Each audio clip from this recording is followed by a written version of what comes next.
On September 24th, 2009, Susan Atkins, once Charles Manson's most devoted follower, woke up in a prison hospital bed knowing she didn't have hours left. She had minutes. For years, people wondered how someone once so loyal to Manson could spend her final days. But her last 24 hours didn't look anything like the girl she used to be.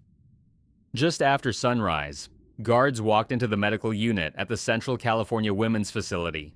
Susan wasn't in a regular cell anymore. She'd been moved to the hospital wing after brain cancer left her paralyzed, unable to walk, unable to sit up, and barely able to speak. The woman who once bragged about violence was now too weak to lift her own hand.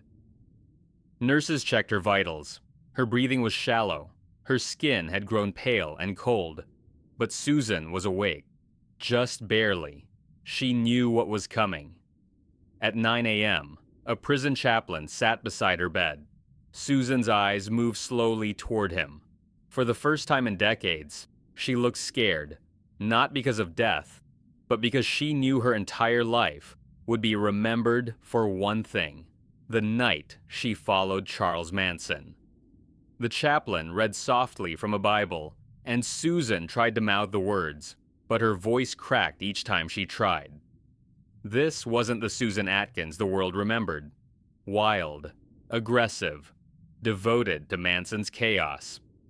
This was a woman facing the consequences of a life she couldn't escape. At noon, her husband, who had married her while she was in prison, arrived to visit. He held her hand gently, even though she could no longer grip back. Witnesses say Susan cried silently. This wasn't the tough Manson girl persona anymore.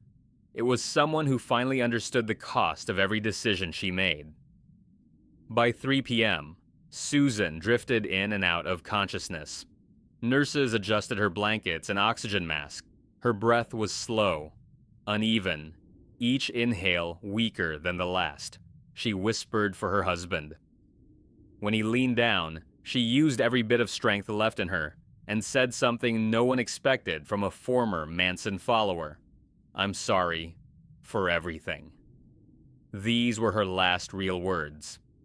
As night rolled in, Susan's condition continued to drop.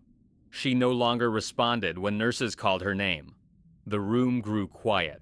Guards stood respectfully at the door as doctors monitored her heart rate, which slowed little by little. At 11:46 p.m., Susan Atkins passed away.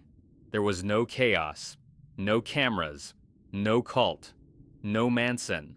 Just a silent hospital room and a woman who spent nearly 40 years behind bars. Her final 24 hours weren't filled with defiance like the others in the Manson family. They were filled with regret, quiet apologies, and the realization that the world would never forget her past. And that is how Susan Atkins, once one of America's most feared women, spent her final day.